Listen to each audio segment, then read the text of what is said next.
Hi, everyone, and welcome to this week's episode of Humor in the C-Suite. My guest this week is Jack P. Flaherty, a former executive officer, strategic advisor, and Big Four risk management consultant. Jack Flaherty credits his success to the confident and decisive teams he has built over a 20-plus year career. Jack now is a passionate advocate who speaks, writes, and consults on the values and skills required to make critical decisions.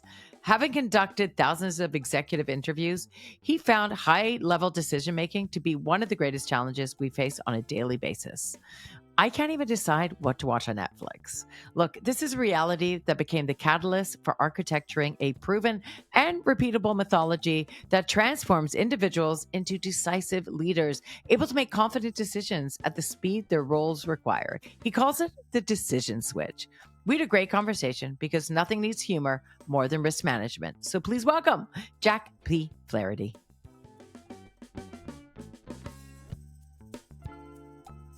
Welcome to the podcast. Thanks for being a guest. How are you? Doing fantastic. Thank you so much for, by the way, having me. This is the pinnacle. I've always wanted to get into the humor because my life has been dry. Oh, well, I'm your girl. That's all I'm saying. I'm it. So happy. That's so interesting. So why don't you tell everyone what is your life? Why is it so dry? What's going on? Sure. So when I first started my career, I was in investment banking, and I met this beautiful woman. We moved to the West Coast.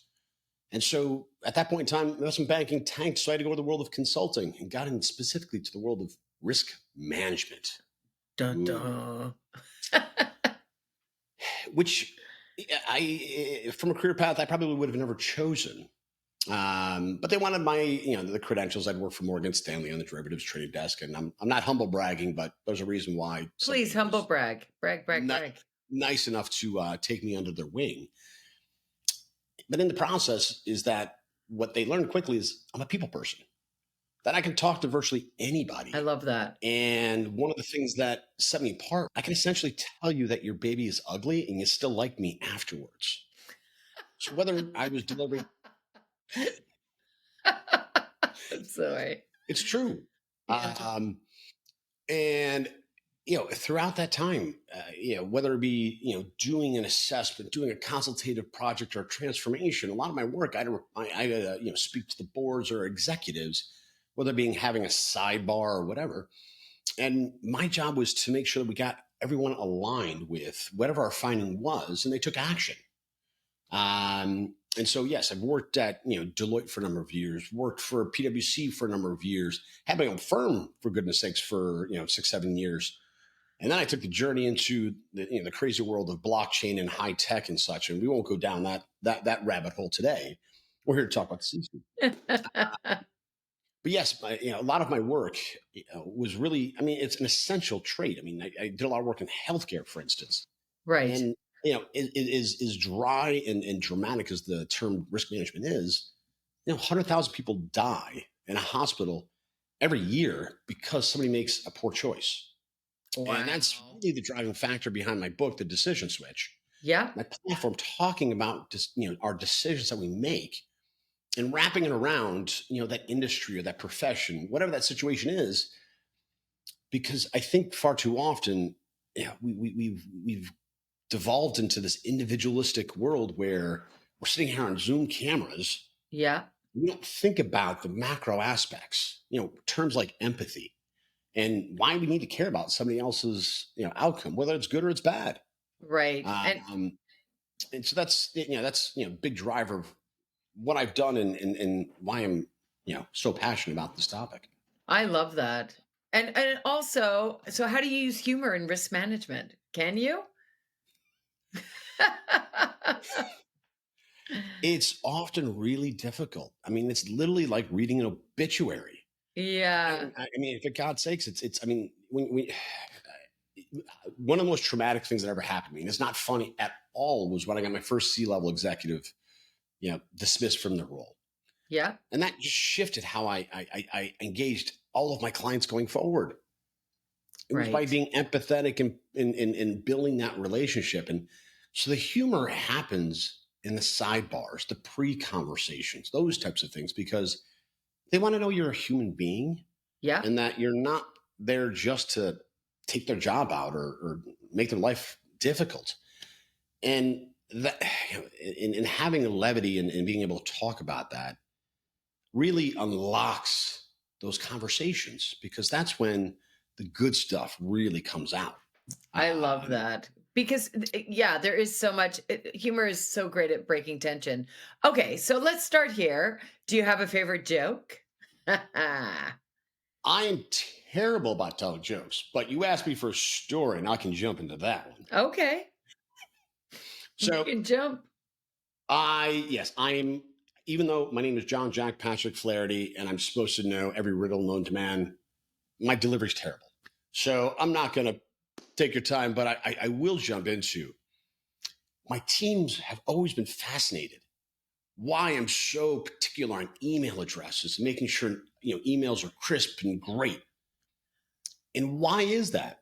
Well, is I know young as I look, I'm really not that young. So back in the early 2000s, before we had things like email or web filters or any of these types of technologies, Just we would pigeon? sit in these big rooms with loads of consultants in them, and you could hear everything that's going on, and people would be searching very questionable things, which later on we would see the lists of what people had searched, and you're like, holy crap.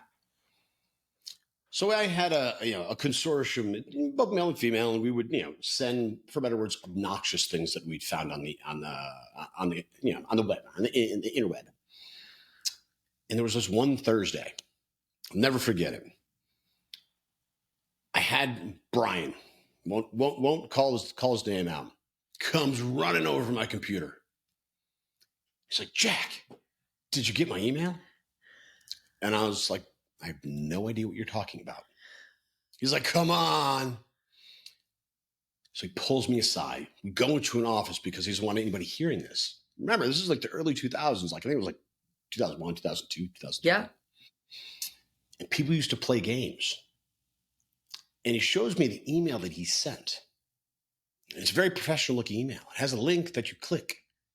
But when you click the link, all of a sudden, your screen turns that fuchsia pink or whatever that color is from Barbie.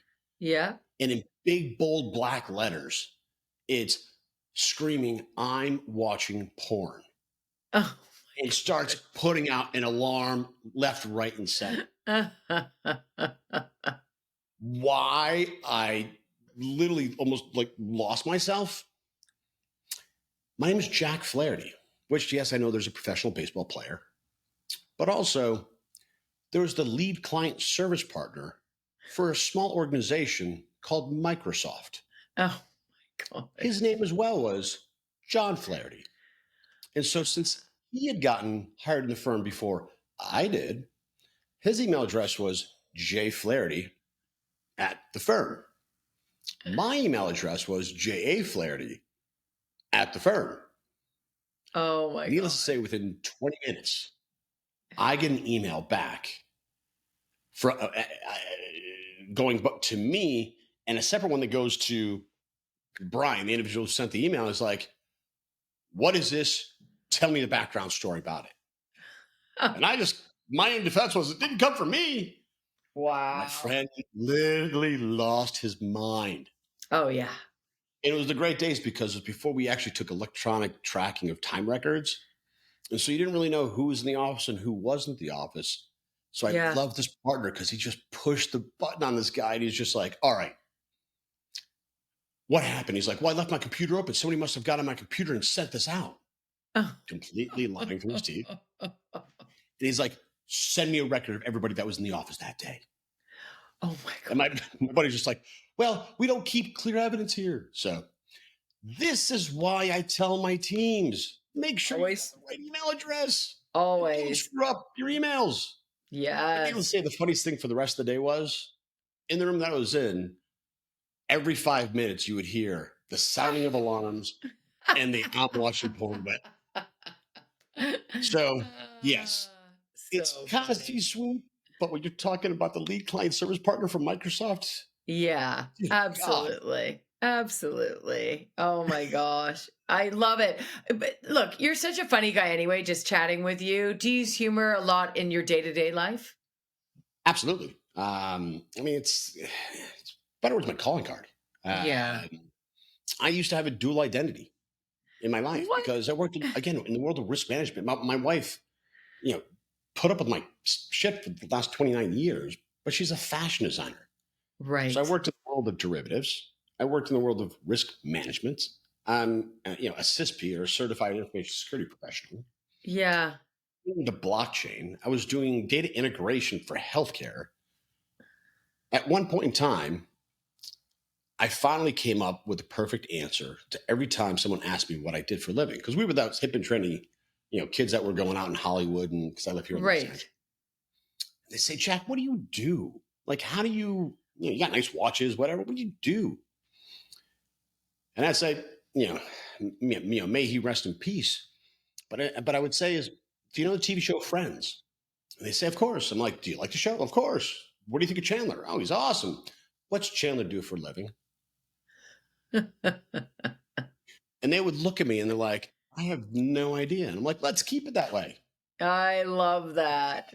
You're not what you do. Anyway, but Yeah. do you find because you're in something so heavy that times of change you can bring humor into that aspect of your life? Yes, you have to thread it in. Right. I mean, we're living in such heavy times. I mean, Yeah. I mean, even before COVID, I mean, the industries that I was servicing, whether it be healthcare, financial services, manufacturing, Yeah. whatever. I mean, everybody was going through some sort of trying time. Right. And if you don't build relationships, and that is the key to humor, is Yes. being able to find that because, when they see me and I'm on my game, I've been told I'm scary. And, but you want people to know that, the person underneath it is not that person. There's a Right. reason why you're doing a strategic strike on something. So maybe not in the boardroom because yes, it's usually a lot of old, dusty people that, yes, they're amazing people that I built incredible relationships with, You just called but them they old and all have dusty. that face up. Yeah. And it's just like, can we just get past the face and have Yeah. real conversations?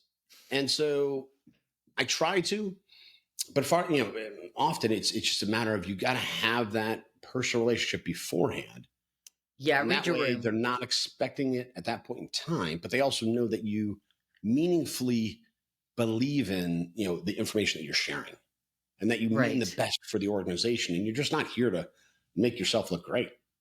Yeah, absolutely. And humor really does it makes other people feel better and look better and makes them it makes you look more confident, I think. Oh, that and just showing some level of insecurity or vulnerability or whatever. Yeah. Yeah. I mean, when you screw up, you fuck up, and Yes. it's that's I got to write an email because I. Long story short is again with my thing with emails. I Yes. accidentally emailed a CEO thinking they were a chief nursing officer, and I was like, "You've got to be kidding me!" Guys, with the research, we got to have better quality. And doing so, what I'm going to do is just literally fall on the sword and saying I'm an idiot. It's Self-deprecating's good. It works, especially yeah, when you're higher up, you never want to punch down for sure. no, no. In particularly, I mean, where we are, we're in these, whether it be new regulations, new technologies, everybody's always on edge, and that to me is when you're your least productive because you're playing defense the whole time instead of actually thinking about, all right, what's really the best path forward? Right. And that's when I like to throw little zingers in and just like, well, what if we did this?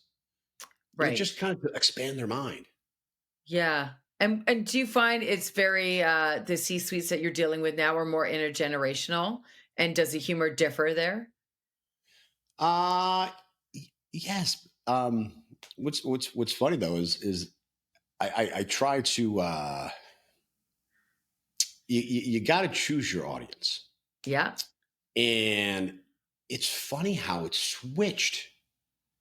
I have more folks that are in the, shall we say, the elder stages of their lives Right. that are looking to fondly reflect upon, the good old times. And so they want the stories. They want, I mean, trust me, I have more politically incorrect stories to share with you, more unwoke things that I've seen or done in my life. Yeah. And I'm a kid from upstate New York. So, it was as Caucasian as it comes. I mean, a friend of mine, and I loved him dearly, was one of the only African American kids in my elementary school, and his last name was White. So I didn't know anything different. I kind of went sidetracked, so I'll bring myself back on. Yeah. So the older generation, I actually find want a little bit of grit. A There's grit in actually your younger humor. generations though that are getting very straight laced because they've lived in this life of social media where everything's put on some sort of platform, and they're terrified to Yes. have said or done the wrong thing because they know darn well what happened to them maybe in high school or college got them in a hell of a lot of trouble. Yeah. Yeah, So absolutely. I mean, I literally made a joke with President CEO just yesterday talking about a new regulation that's coming out. And we were talking about it, and it's all about physical security and such. So it's kind of again a dry topic. But we were we were talking about hospitals because there's a lot of hospital work, and the way he said a word, it made me think because the new regulation in California is if you're over 10 employees, you got to have this new policies in place. And at one point in time, I thought he said the word hustler. And I was like, you know what? Even strip clubs are going to need to have this legislation in place. And all of a sudden, he just started barrel laughing. And his daughter's right next to him, who I know very well as well. And, she laughed as well, but she's like, it's true. I mean, they employ more than 10 people, and it's a place that there's going to be violence at. And so, I don't know, just finding ways to, again, open up their eyes and saying, there's Yeah. 1.8 million businesses in California. It's not just big health systems or, a big school district. It's every Tom, Dick, and Harry that's going to have to do this. And I think by doing that one cue, all of a sudden his eyes lit up and he realized how big of a market opportunity this is. Yeah, absolutely. That's, it's so when you're in those boardrooms, if you're dealing with more than, say, 10 people, do you find that humor is great at building like the team relationships with them? Or do you do anything to build those relationships? In board meetings, I I personally take a very straight line with that. And the reason being is there's usually a lot of posturing Right. because board Still, member eh? against board, oh, without a doubt. I mean, I've Wow. I've been asked not to come back to boards before. Um, Nothing I did wrong or said inappropriate. Um, just I had a CEO that didn't like the fact that the board members were asking me direct questions and I was answering. How did I know? Yeah. She was brand new to the organization. Um, but what I actually really love is when I do retreats Oh, or, great. or meet with peer groups. I mean, one of the things that I did for a long time at PwC was I would run. They have a national conference that they run twice a year for Yeah. healthcare, and I won't name their names, but I absolutely love the partners that covered the health plans or the insurance companies. But the problem was they were brilliant, but they were dry. Right. You get them in a one-on-one situation, they're fabulous. Yeah. And it's highly unusual for a director to lead these discussions. It's a 2.5 hour conversation amongst competitors, of risk management leaders. So I got whether it be, Blue Shield of Michigan, and I've got, Cigna or whoever. I mean, so massive companies. And so what I did though is before every one of these meetings is that I would spend a half an hour on the phone with each one of the individuals Okay. and build the rapport. And by doing so, I learned what their triggers were. And so by the end of it, when I had the round table, which by the way, we might have started serving wine about an hour and a half into the Okay. All right. round table. But to your point about the self deprecation, it was perfect because I knew I was not the smartest person in the room, Yeah. but I was smart enough to play, and I'm going to date myself. You might know who this person is as well. I play the role of Donahue. Oh, yes. That Yes. white coiffed, Yeah. yeah. Yeah. Yeah. For all you And guys out there, Donahue was before Oprah. yeah, he was the male Oprah before Oprah. Yes, exactly. Um, but Oprah, I think takes more of a position in her conversations. Donahue was always he played the neutral, and that's what I would do. Is that I would just share. It's like I'm really struggling with whatever regulation or whatever this issue is. Sheila, you know, I know you've been dealing with that over there. Bring it in, and then what I would do is she would respond with something, and then I again, fall on the sword either like I'm an idiot, I don't understand what I'm talking about, or what do you mean by that? Would they all laugh? And so my approach is I always direct the humor at myself Right. because as soon as you cross, I mean, there are a couple individuals that I would call out because I knew them well enough and they had the shoulders to take the punch. Um, it was good because they realized by showing vulnerability and that I didn't know, chances are 60% of the room was asking the same question to themselves, Right. but didn't feel comfortable asking the question. So by doing so in a jovial manner and having a little tongue-in-cheek fun with that, and not to mention after an hour and a half, we're now drinking wine, and so everything's getting a little bit looser. Um, it just really unlocks some amazing conversations That's because again, great. we got outside of our fortresses and we were no longer protecting ourselves. Yeah, humor really does bring and a bit of levity really does break those walls down or those barriers. And especially like in your early days when you were leading teams, in your early days, when you were actually working within those environments, did you feel like you had to I mean, times were very different then and people were like, but I find like C-suite people now have to be more authentic, right?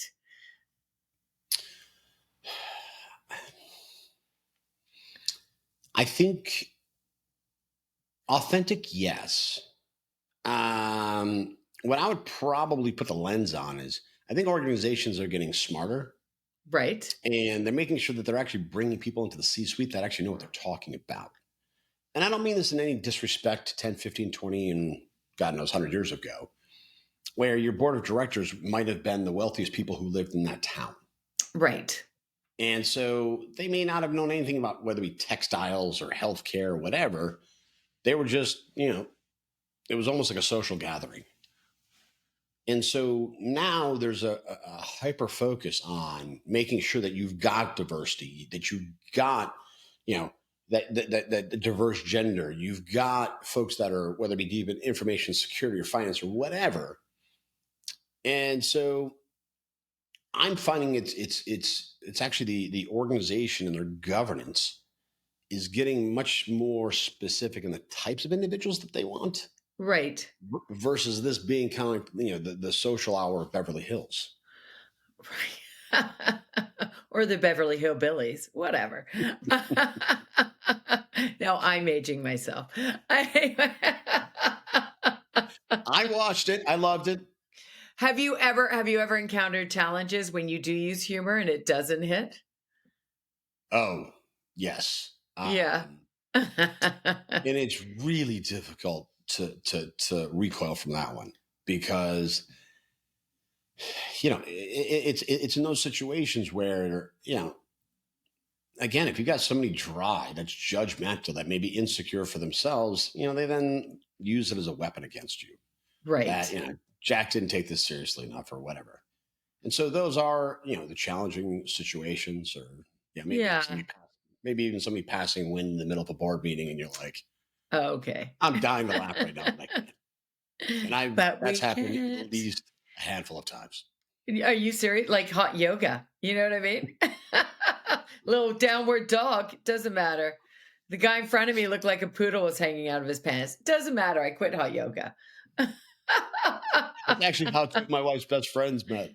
Oh, really? Same exact thing. Yeah, one of my friends' wives just literally fell over in the middle of yoga class because she's like, "Where's your underwear?" Anyways, And too now much of they're that. married and now they're together. Actually, unfortunately, that couple's now divorced. Oh. Love them Anyway. both.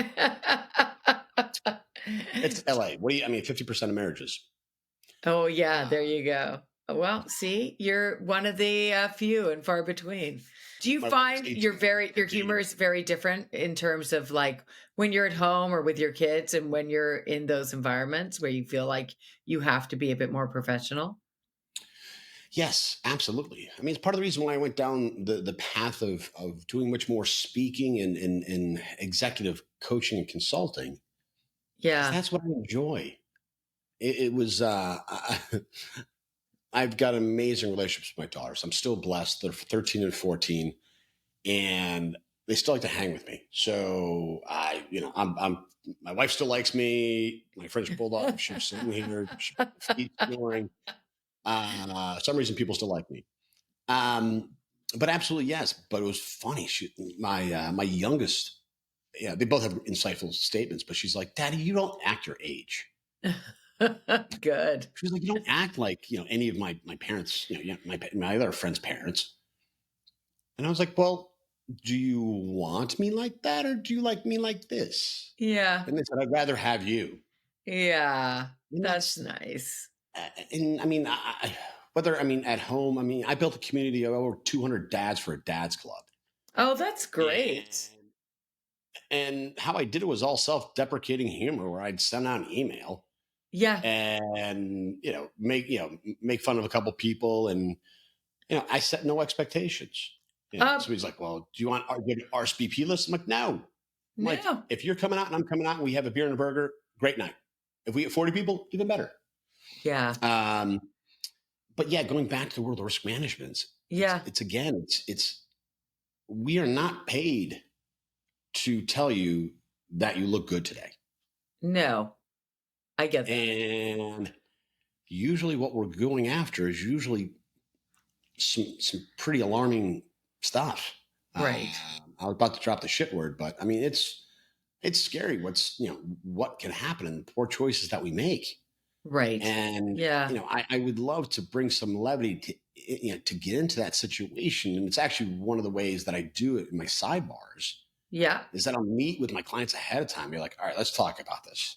Like, Right. how the hell did you get yourself into this position? Right. And how do we get you out of it? Wow. How did And, we spin and, it? and well, actually, what I did was, I don't want to say I laid a trap for boards, but I actually started holding them accountable Right. because, you know, again, I worked in healthcare, and when they were rolling Yeah. out the security ruling, all these, not-for-profit hospitals were saying, yeah, this is the greatest thing. We're going to protect our patient records. And again, after damning audit after damning audit after damning audit, I started asking myself, I'm like, what am I missing here? Right. And like I said, I got that one C-level executive excused from their job. So I thought about it and I talked to a few of my clients. And they're like, yeah, the reason why we can't do this is I've got no budget. Right. And so we started pulling out their budgets and we were joking about it. Like, how are you able to fight a war against cannons and machine guns if you've got bow and arrows and sticks? Muskets. Remember the old musket? Yeah, got it. Well, actually, Hold on. Hold on. I'm edit that part of the coming. footage out. That I'm sounded coming, very off. Jebediah. Doesn't matter. But yeah, I mean, it was. I mean, so it was by having kind of an open, almost joking conversation of just empathy. How the Right. hell? How do you fight a fight? And in those And moments, did you find using humor help people see it in a different way and maybe have them be like, okay, let's try it this way? well, I didn't do it in a way of convincing them. Right. It was almost a matter of empathy. Like, I understand now why you were at the bottom of the dog pile. Like you had, I mean, I would ask for the board meeting minutes. I would ask for their budgets, not just in that particular scenario around technology or whatever department I was working with. Yeah. I want to see the whole flipping budget. Because to me, is it, lip service, or do you actually believe what you're talking about? Well, And I won't get on yeah. my other soapbox about ESG and, the environmental and social governance movement that's going on. Oh my gosh. Okay, let's But get back to humor. yeah, I mean, but it's the same thing. It's lip service. And Right. so by being pragmatic and authentic and humorous, Yeah. you're like, I don't understand why you even come to work and how you are standing up straight. It's got to suck to be you. Do you start your meetings like that? It's gotta suck to be you, buddy. It's gotta let's put that in. Yeah, we'll put that in the first meeting notes for the next meeting. Man, it sucks to be you. Okay, so with that being said, do you have advice you would give people that they can use humor in those C-suite situations and when dealing Yes, with absolutely. different people? Um, I mean, I will do one last kind of sidebar. Yeah. One of the ways that we would have fun with this, because it was always so serious, is we would Yeah. play board meeting bingo. I And love so that. we would create a list of obscure words, and as the partner, the director, whoever was leading the meeting, everybody had their own bingo card. And so when they were able to weave in some random word, you occasionally would hear bingo. And that's how we had fun, because we would just find ways to have some level of fun with this. Right, Uh, yeah. but going back to the but going back to the board meetings, I think it all has to do with storytelling and what you're Okay. talking about. Because in my scenario, yeah, it's really hard to be standing up at a funeral home and I mean, actually, yeah, you can tell jokes. That's probably not the best example, but it's when you're damning a corporation and telling them their baby's ugly, it's really difficult. And so, you know, particularly when you're dealing with kind of heavy topics, Yeah. I think it's so important, to engage folks ahead of time. I mean, it's one of the principles in the old. I'll pitch my book again, the decision Yeah. switch, Do it. about collaboration. Yes. And if you don't get ahead of a topic and inform folks about what's coming down the pipeline, and you Right. catch them off guard in a board meeting or a C suite, and particularly when it's new information, you're putting them on the spot to make a critical decision, man, you're not making any friends. You're making Right. nothing but enemies. But if you sit down and be like, all right, let's talk about this. You're 9 years into a system implementation. How the hell did you freaking get yourself into this mess? And you pitch it in a way where it's just not like utter like nerdy speak, Yeah. but in person, but it's like, and how'd you get into it, and then let's figure out how to get you out of it. Yeah. And again, that personal approach, but you ask it in a very disarming way and using a little bit of humor, I think is the way that lipstick on the pig. Is that a saying? Yeah, Lipstick on a pig? yeah, it's totally saying. I mean, you never heard of lipstick? No. It's yes. We'll have an English translation class from Canada to the United States. Oh my God. So, so funny. Back to the point, it really does disarm people. And everything you were Absolutely. saying is right on point. And especially when you're dealing with, heavy topics and it's not like, you're there to run a team meeting that's supposed to be fun when you're dealing with actual things. So Oh, it's so interesting hearing your perspective on this because it's really being, a lot of people within the C-suite. So when you're going in to deal, as a risk management expert to deal with those problems, it's so interesting. And the fact that, it's it comes back to really being your authentic self, which I just feel you are anyway.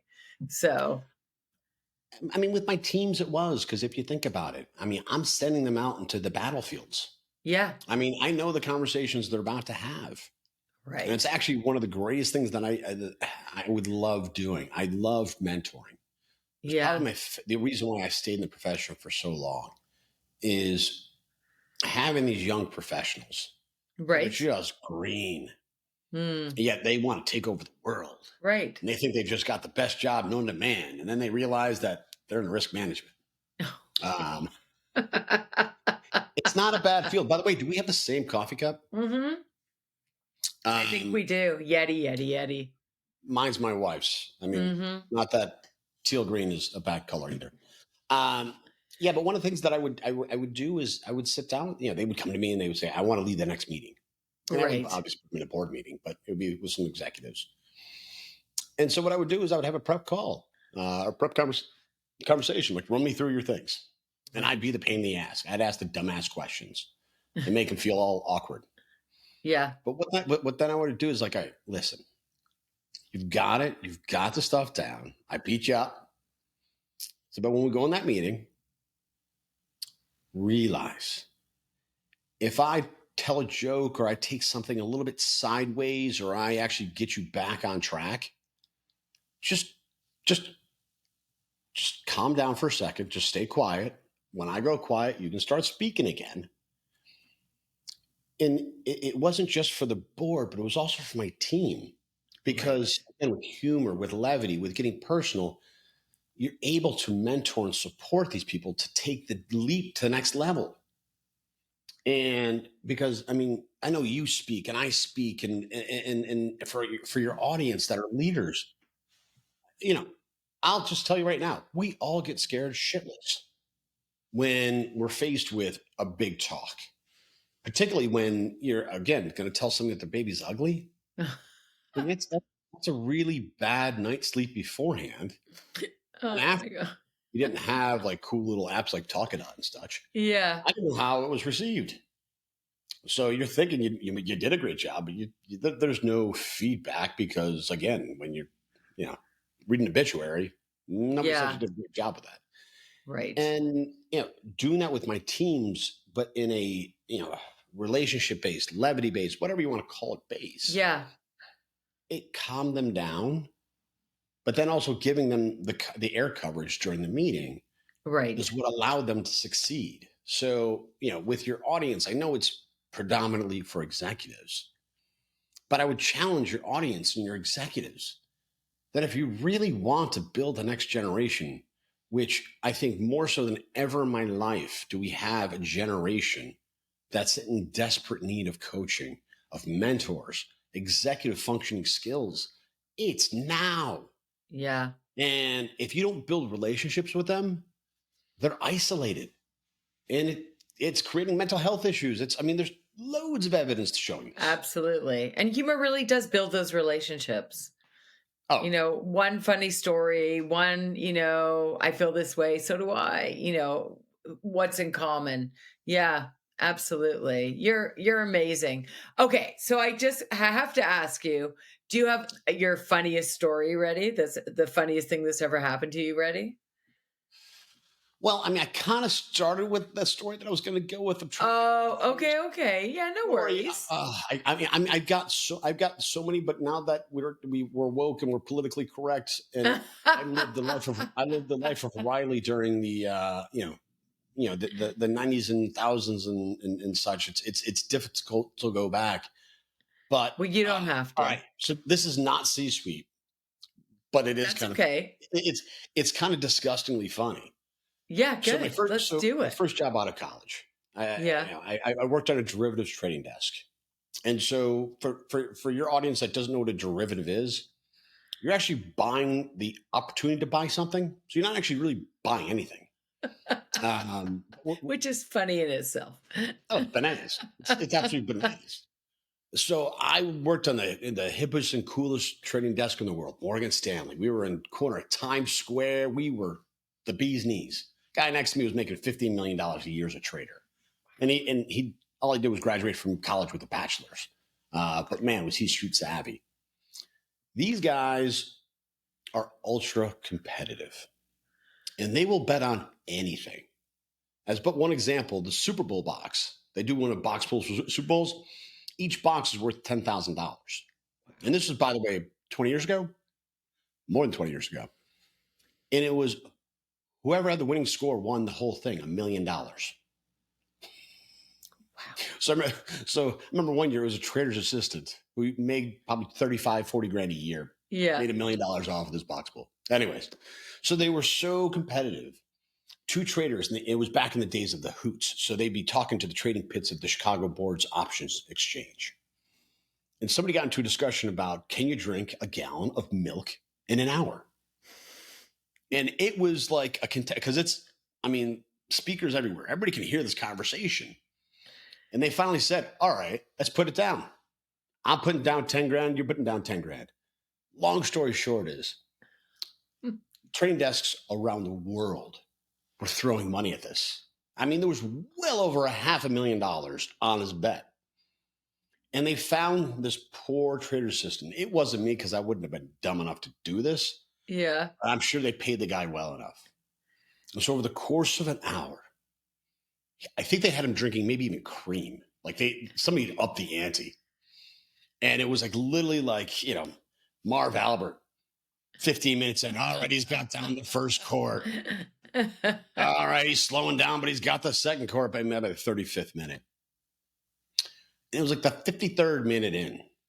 Kid was like halfway done with the fourth quart. And all of a sudden you hear, oh no, oh no, oh no.